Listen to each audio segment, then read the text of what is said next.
What's up, Dragon Brew? Today we are taking a look at some Selesnya artifact stuff. I know you've been seeing a lot of Selesnya enchantments, but we got a lot of cool artifacts with Brothers War, and there's a lot of really good stuff that works perfectly well together, and you're probably going to be surprised by what you see. There's some cards that we expected to be good that were, and there was a couple we didn't that actually surprised us.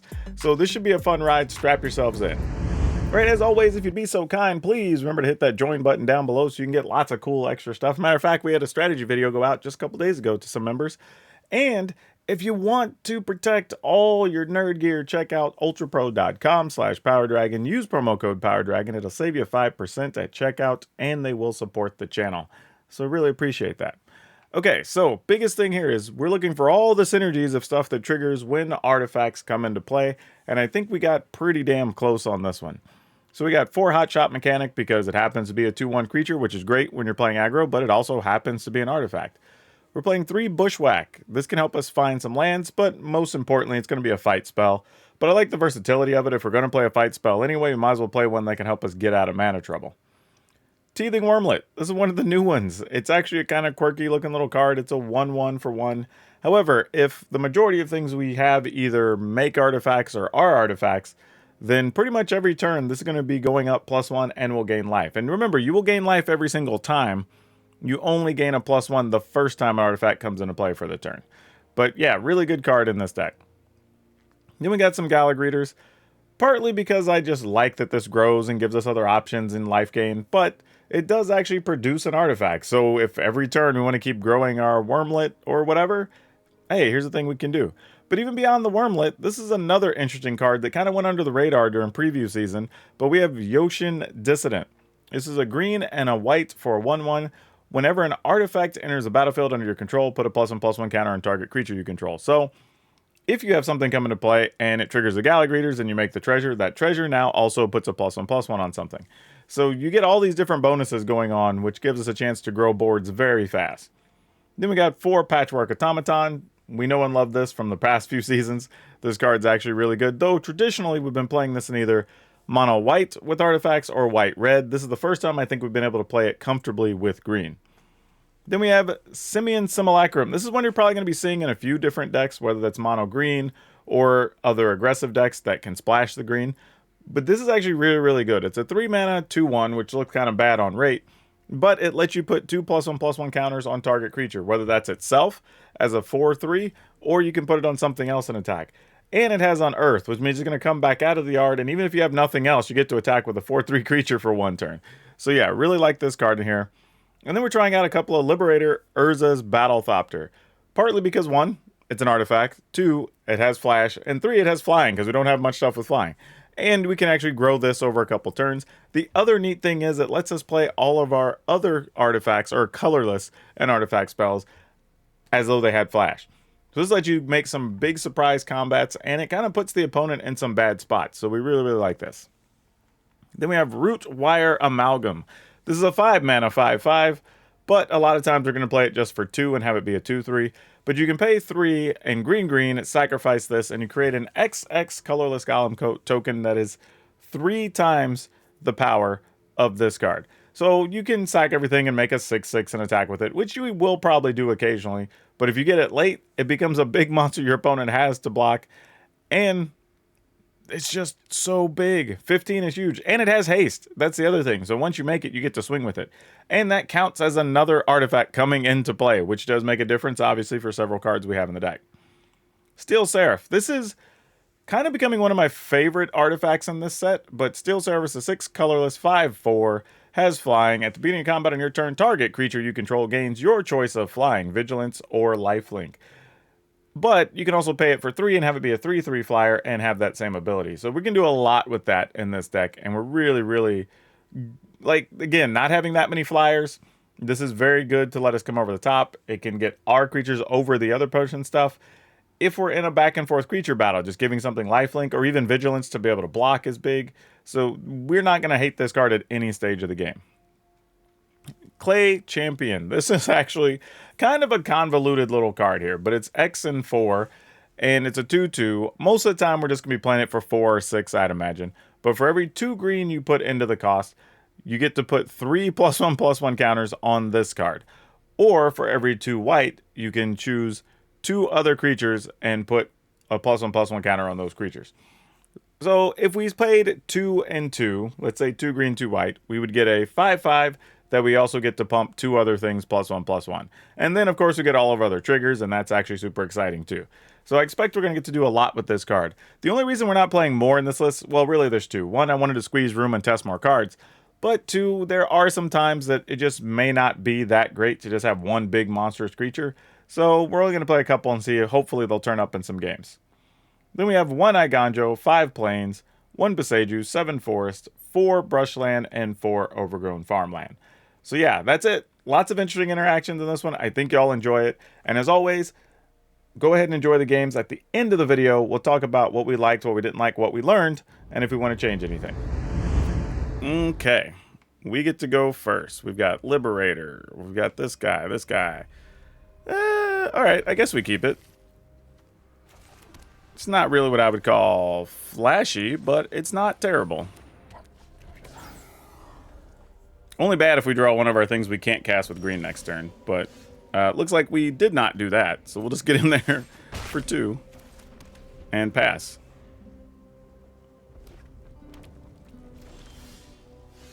Okay, we're still going to attack for 2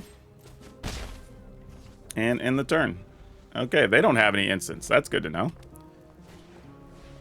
Stormseeker. Alright, we're taking some damage here. Go to 17. We're going to flash in a Liberator. That made a ridiculous... Like, if you have headphones on when you cast this thing, it sounds like a helicopter's kind of like passing behind you. That is a weird sound for a Thopter, but very cool. That messed me up for a second, I ain't gonna lie. In the turn. Oh, I guess I should have played this and fought that. That was stupid. I forgot that it flips. Maybe we'll still get to kill it anyway. Because we play this, this will get a counter, and then we get to put 2 more counters on it. So, maybe. Alright. Just that. Alright. No trickery. I'll go to 12 since I made the mistake. I will pay for my transgressions. Oh, Shieldred, huh? Alright. Interesting, they didn't play Shieldred, then attack with it. Seems like that would have been pretty good. Unfortunately, I can only get this to a 4, but I have to hope I draw another... Well, it'd have to be a bigger artifact, though. Alright. Well, that doesn't help. Alright. GG's. That's no good. I'll just let the opponent go and then, like... Here you go.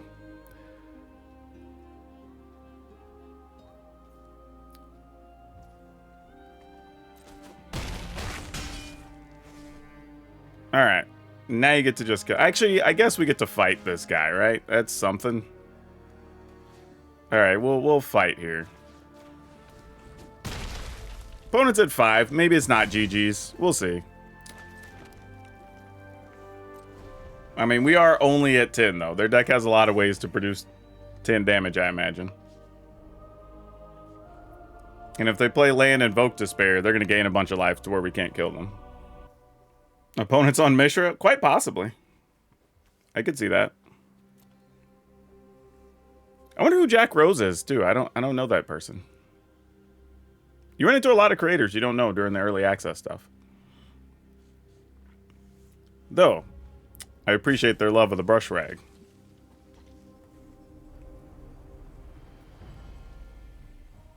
I mean, we go to 8. Opponent only really has to find 4 more damage this turn. But if they don't find 4 damage, they need to have at least an additional blocker back because we're coming in the air for 4 minimum. Okay, that seems kind of good for us, right? Okay, so I'm assuming they have like a play with fire or something. Okay, we go to 6. They do get to look at 4 cards, so they can find an answer. Or find a land to play like a 2-mana thing. Exactly. I was going to say, that's probably all they were looking for. Oh, no. That's... Go to 5. Go to 3. So... we need to find another point. Can we do it? Does this do it? Oh, I don't have enough. I need 7. Oh, wait. No. This actually pumps our dude in the air if we pay the full cost. Yeah, that'd be exactly. Wow. We got to pay the full price, though. And attack. Wow. Way to get one. Whew. Not the way I thought we were going to get there, but I'll take it. What do we do with it? This we have to mulligan, I think. Which is kind of sad, but I think we have to. This is only a little bit better. Let's keep it, though, and get rid of one of these. I think I may be more in love with Still Seraph than I should be, but I like the card a lot.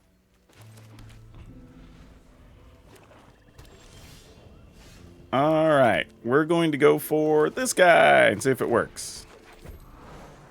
Come on, please don't kill it. Please don't kill it. Please don't kill it. They didn't kill it! That's actually legit excitement, y'all. I thought they were going to kill that thing. Okay, we play this. Are you going to kill our Galligrators now? No.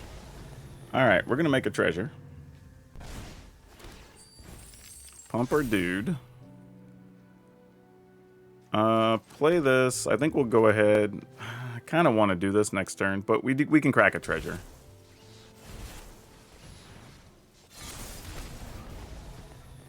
And we'll just +1 here. Alright. Okay, that's a good solid little start. Blast Zone. We have stuff at all different costs, so we're not worried about that.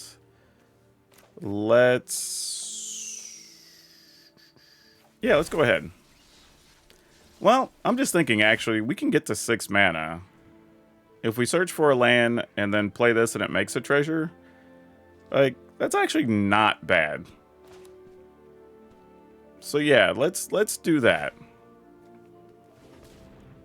As much as I'll regret not having that fight spell shortly. This is okay. This seems fine. Make a +1. Put the counters on this.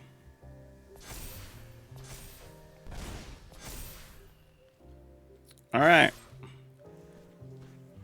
I'm doing everything we're designed to do here. Opponent goes to 8. And no, I know I could have made my treasure there, but I decided I'm just going to go for it here with the opponent being so low. And if they get us, they get us.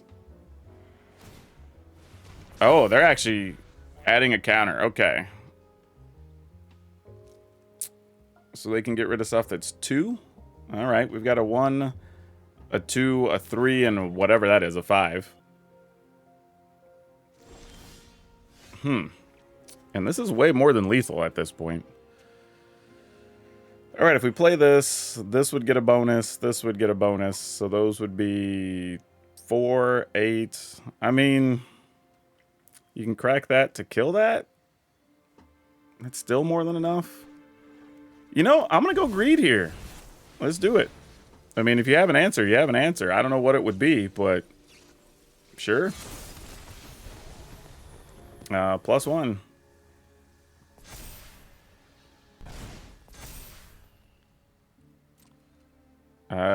Yeah. Give this thing flying, I guess. Don't know what random blocker they're going to make, but sure. I mean, it's the one they can get rid of, but... Oh, get rid of stuff that costs 2? Sure. Alright, they go to 2. And I'm probably just going to hold this for the time being.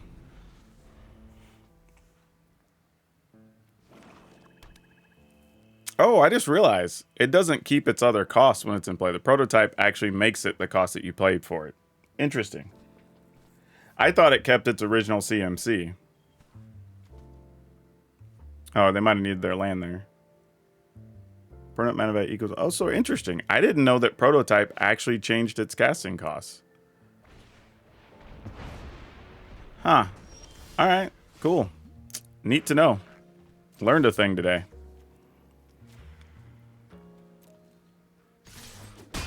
Alright, well, we still managed to win, even though I wasn't aware of that little quirk. The Complete Commander. I do not know who they are, but welcome to the battle. Oh, yeah, I think we're going to keep this. We have to draw another white land for this to really pop off, but, you know, I'm kind of into it. We can go find one, too, I guess. What does this guy even do? Enters the battlefield turn, mills 2 cards. Okay, that's interesting. Oh, so they're going to be trying to do the Titania thing over there. All right, that's interesting to note.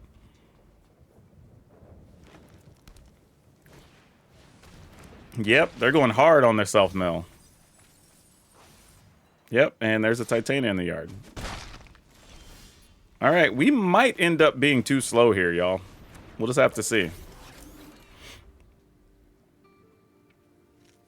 Man, I would like to top deck any type of land here that's untapped. Like any land, so I could at least play like this and this would be great. But yeah, beyond that, this is going to be tough. I mean, we're taking 2 here if they attack because we're not blocking. Opponent, okay. I guess maybe they're planning to block because like we have no interest in blocking here, like literally 0. Boy. If we go search for a land, we still get to play the same number of things. Let's go ahead and go get a plains. As much as I'd like to have that to fight later, we are stuck on lands pretty hard here. And being able to give our creature flying next turn is not the worst. So let's go ahead. I was debating actually doing this and this as well, since they have such small creatures. But I think I'm going to wait and just try to go for bigger value next turn. No attacks. Because there is the possibility that if we get another land, we could play this and this if we get the right lands. And that could be interesting. Or we could do this and this. That's a good combo. So yeah, we have a lot of things we could do here. Body Launderer. Ooh, okay. Well, we're going to have to wait on that attacking scenario. That is pretty cool to be able to get that out of the yard, though. I like what you're doing, opponent. This is very interesting. All right, we could do this and this, or this and this, or this, then this. And that puts, but this only when you cast an artifact. All right. Let's just go as big as we can here.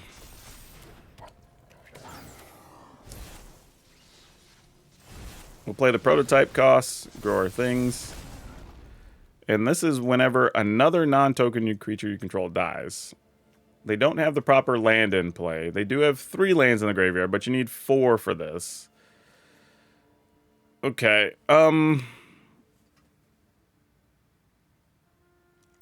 thing I'm considering is I could just come over the top next turn with this. That's kind of the other issue here. And I don't necessarily want them to like double block and kill one of these, so no attacks. Surely they don't know what our hand looks like, so, or have any idea. So I feel like our strategy is fairly well hidden, and even if we play these back to back, then we get to play with these with flying. Oh, well, they have a Titania anyway. So that's rough. I guess it's a good thing our plan is to come over the top.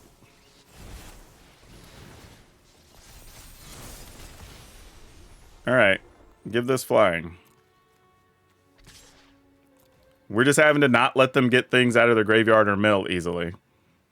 It's kind of lame, but this is the strategy we have to take here, I think. Titania does actually have reach, by the way. She has secret reach.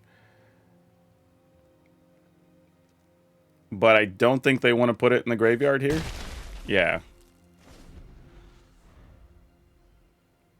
All right. I feel like, though, even if they get the meld here on Titania, we're going to hit a turn. After next turn, we're going to be in pretty good shape anyway. Because the Seraph also flies itself. So this isn't bad. Considering we only had 2 lands, really. I'm kind of okay with this.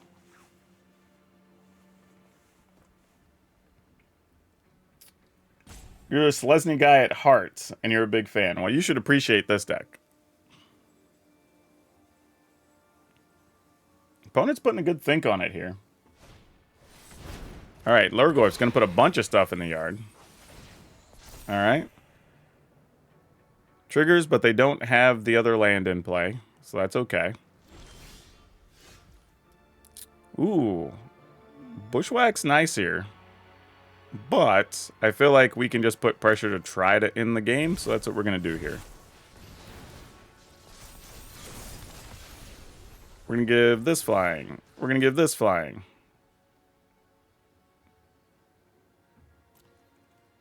Flying. Go to attack, attack, attack. Ooh, actually, this could get blocked, though.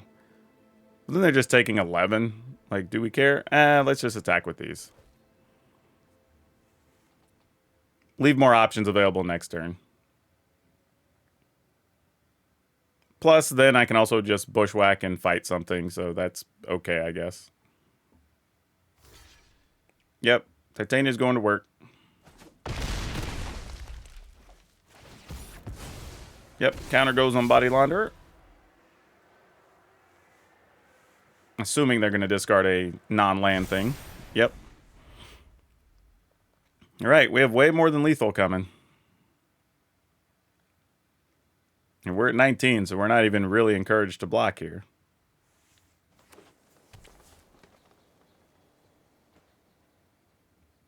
What is the scariest thing the opponent could do here? I can't even think of anything, honestly. This feels actually pretty safe. Yeah, that's fine. Though it does put a lot of counters on the Body Launderer, so that's real.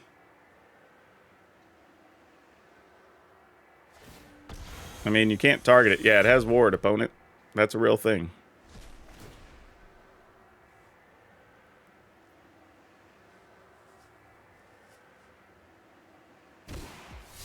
Alright, so they put the Titania back in their hand, and something that they just drew. Alright, let's see what happens. Alright, this Body Launderer is going to be, what, a 5/5, 6/6? Okay.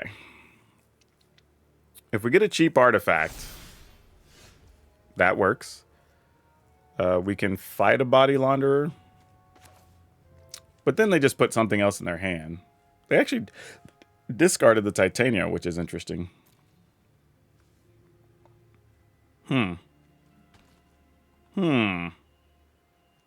What I'm thinking about now is if I go ahead, instead of fighting, if I just search for a land, I get to play this, but I don't know if that's any better.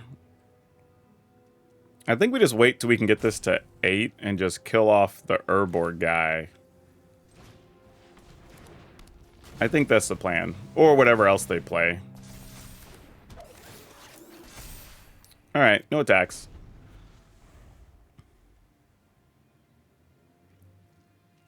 And we'll see how this goes. We've done a lot with very little land. Alright, there's another Titania. Sure. Oh, now they got the land. So now we have to kill Titania. That becomes a real problem. That puts a damper on our plans.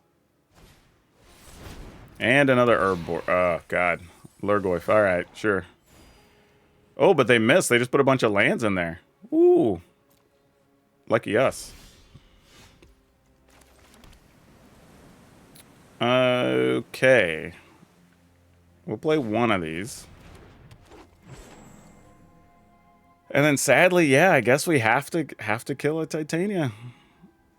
I mean, let's see. How big is this thing on the back? You get all the lands from your graveyard into play, which they have a ton over there right now. Trample, reach. Just trying to think if we could push past that, but I don't think we can. I think we have to just kill it.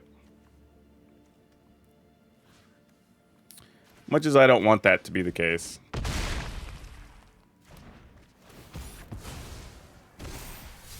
All right.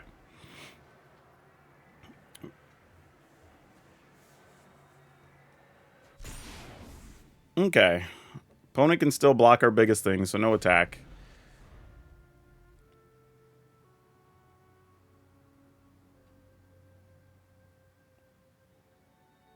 Man. I'm curious what they have.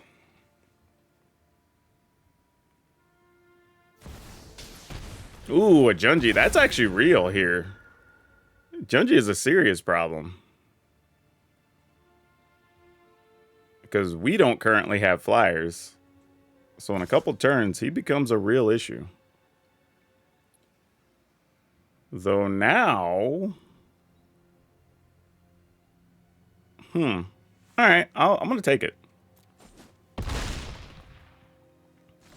Probably a little bit... Oh, no. That was not what we needed to happen. Dang it. That was bad. That's probably the beginning of the end. Oof. That hurts quite a lot. Yeah, opponent can have almost anything now, and it's going to get ugly for us. Any type of reanimation spell is bad. Hell, even if they had like a festival or something, it's going to be bad here. Oh, man. Oh, man. Did I go to Magic 30? Yes, I did. I have a bunch of shorts you can see on the channel that I left up from Magic 30. Oh, no. Yeah, good job, opponent. They got this one. Yeah, GG's. Like, we're not coming back from this. Like, go ahead and swing in with whatever you want. You got us. I don't think there's any way we recover. Oh, they're not even flying over. They're just taking the life gain option. Yeah, sure. I mean, I guess that makes sense. Okay, yeah, we can't win now. Like, we're dead. We're just gonna die to flyers. That sucked. So yeah, hit up your Asian markets. There's way better ramen available than you're probably aware of. This, we're keeping. We're definitely keeping. And we're going to hope this goes exactly the way we want. First time we've drawn this today, actually. That's pretty neat.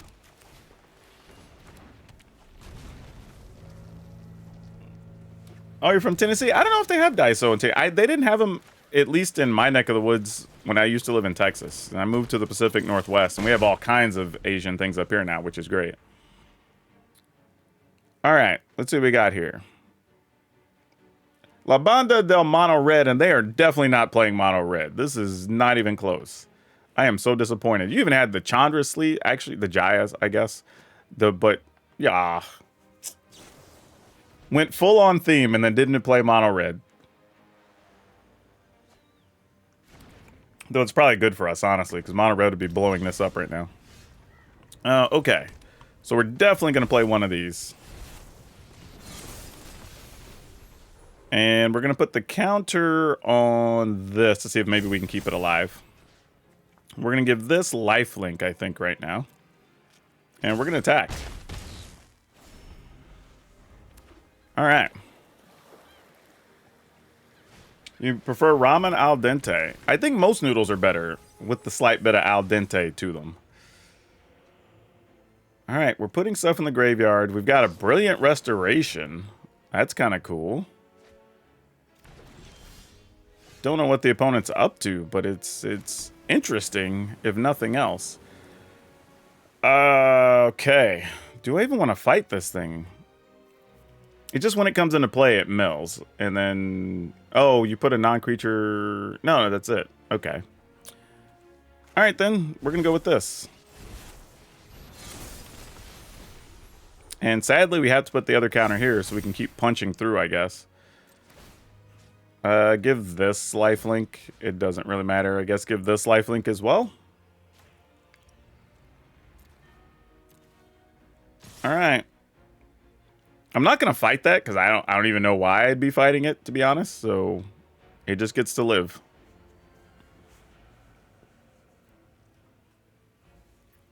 These Steel Seraphs have been pretty legit so far, though. I was pretty big on this card, and I'm starting to feel better about it. Please don't sweep my board. I should have turned my Seraphs into 4/4s, honestly, because there is that card that deals 3 to all creatures in Planeswalkers or destroys all artifacts. Yeah, that exact thing. That exact thing is what I was just thinking of. Wow. That sucks. My fault, though. My fault. I knew it was a thing.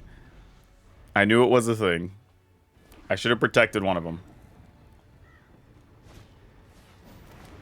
So if I lose, it's my own fault. What does this do? Sacrifice. Creatures you control gain haste until end of turn. All right.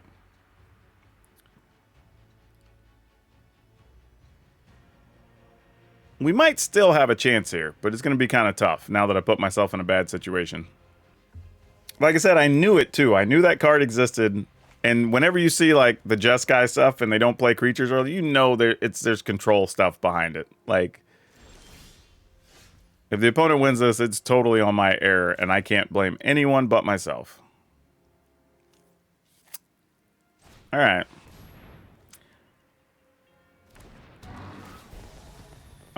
Let's... Sure, just to try. All right, it didn't die automatically, so that's good news, I guess.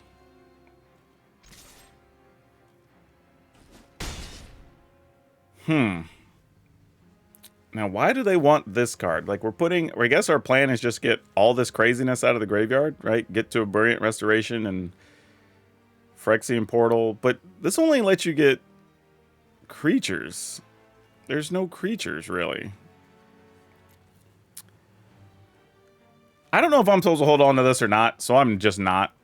And I'm going to set up to try to play this next turn. I mean, I'm at a loss. I'll probably regret it now that I've done it, but we'll see.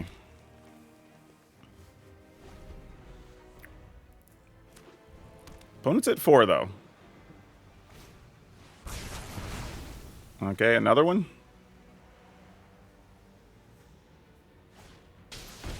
Yep. All right, they drew 3 of them. Fair enough. Sometimes if they just have it, they have it. We're going to go big here. Play a land. All right, and we get to play this out of the yard that can come into play as a 4/4. All right, here comes the stuff. We have to sacrifice a creature. But then we just play this out of the yard. And we get in there. Whew, somehow we still won that.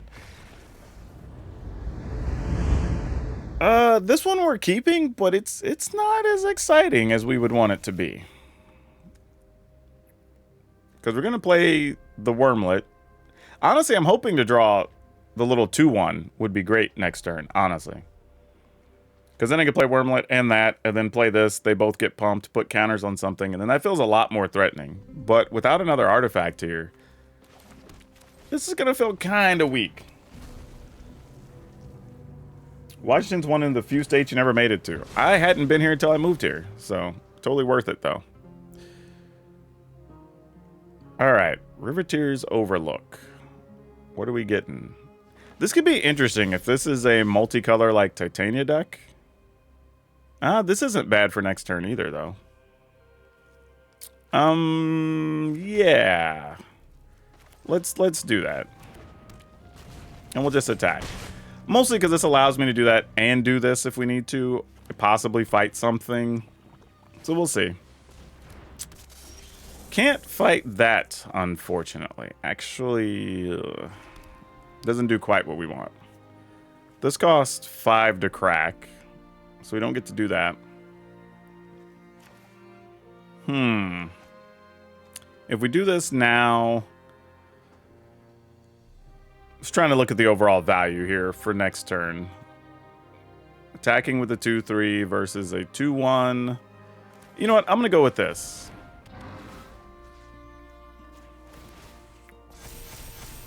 Arguably, could have just put the counters on itself, but figure I'm just going to press the issue here.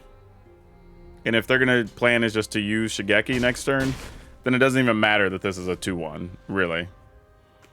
Because they're just going to bounce Shigeki to find land. Well, there's a Titania. Alright, so there was what we thought over there.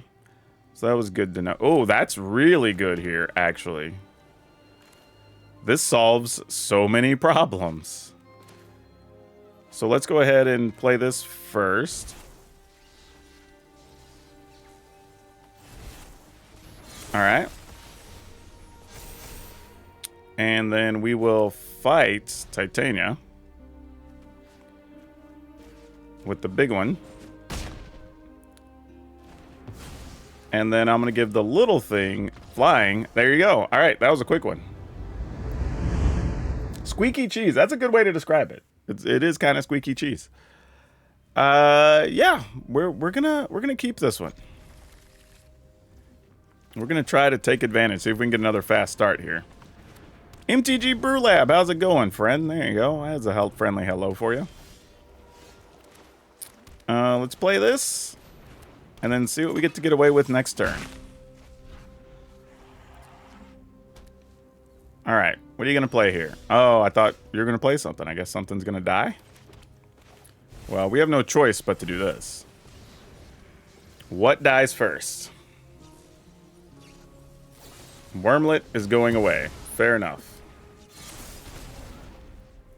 I'm going to put counters here, and we shall attack. End the turn. Fight rigging. Okay. Well, we're going to be on a clock of some kind. Ooh. Ooh. How now, brown cow? We're going to play 2 green, 2 white. And then we'll turn this into a 5/5. Pump each of the other things. Get another counter from the other dude. Yeah, I'm in.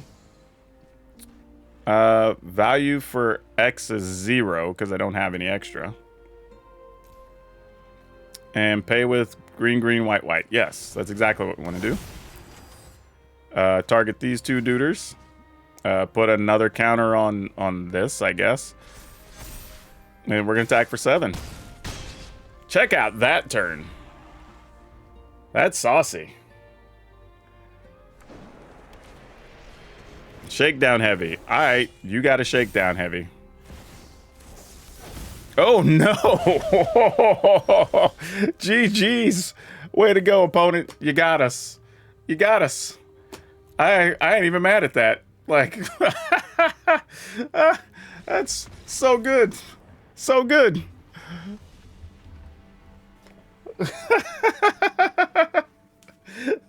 I'm not even mad we lost to that. That's great. What are we doing with this? This is a little tough, right? Because we want to be, you know what? I think, oh man. This is tough. I think we're still going to do this though. I think we do this and we just play this root wire amalgam on 2. And then we'll make up the rest as we go along. All right. Get in there. And then we can play this and possibly fight something or go find a land. So, not bad. Leave our little wormlet alone. Stop. Dang it. I can't say I blame you.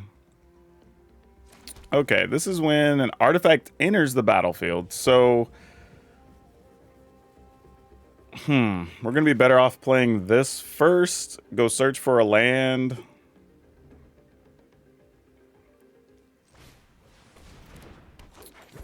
I'm not even sure if I need to be searching or fighting. I feel like searching is more accurate. Or more correct. Though, maybe I should have just played this and stayed more aggressive, honestly. But we'll find out. They're playing this, which leads me to believe it's probably some type of Joda deck, but we'll find out shortly.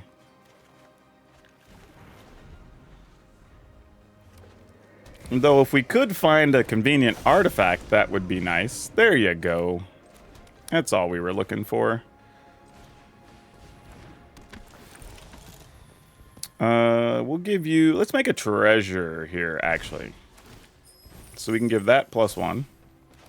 Then we'll play this. Now we'll give you +1. And we'll put a counter here so we can keep attacking with that.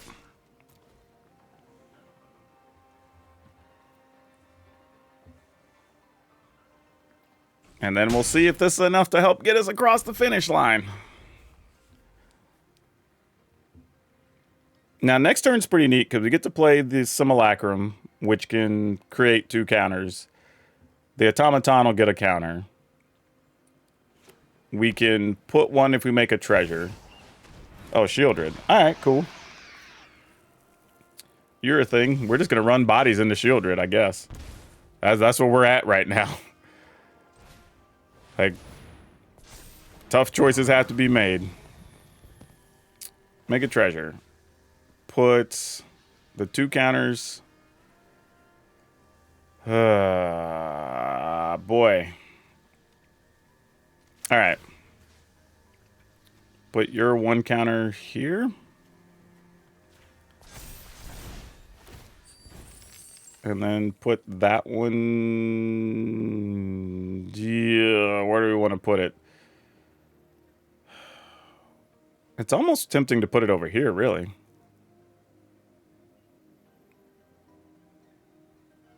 If I do this, maybe they block.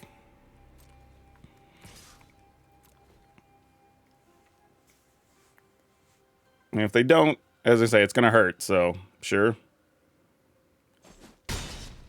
Okay, and the other thing here now is if they don't actually... Because we can actually now activate this and make a really big creature next turn, which would trigger this and this from a creature coming into play. So there's a lot of stuff happening here. But the opponent could also gain some life from drawing cards here, so I don't know. Gixian Puppeteer. When you draw again, gain, lose. Alright. So they're going to go to 11. And then this will also gain them 2 life, so I'll go to 13.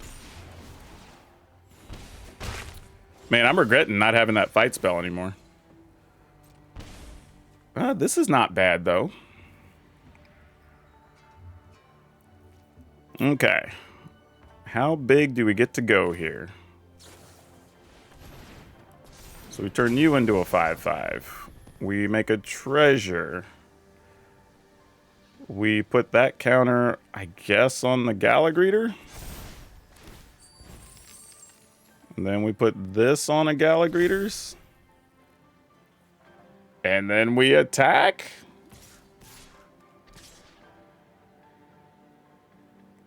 I mean, if we attack with all of it, they have to at least block 1/5 and take 10, 11. Go to 2. If we attack with 3, they definitely chump block 1, kill 1. I mean, sure. Probably a bad attack here, honestly. The difference of them being at 10 versus being at 8 or whatever probably isn't a huge difference, but we'll see. Depends on how they decide to block. Oh. What? Yeah, that didn't make sense. I was like, wait a minute. That definitely was not part of our equation. That was about to be real weird. Okay. All right, so they're going to gain 2 more here. Going to 5. Well, you have a lot of cards, so anything can happen here. We're not blocking. I'm willing to risk it. I mean, because this is an unblockable, at least minimum of 1. All right, how bad is it? What's happening? Did we somehow survive this? Not often you win a game where opponent just plays Rafine and Shieldred on time and neither one dies. Oh, okay, another blocking one. All right. Wait. So you didn't keep the other one to block?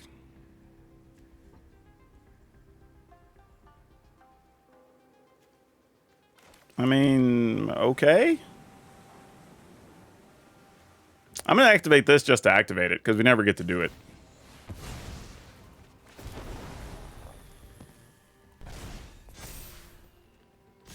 Big 15-15, just because we can.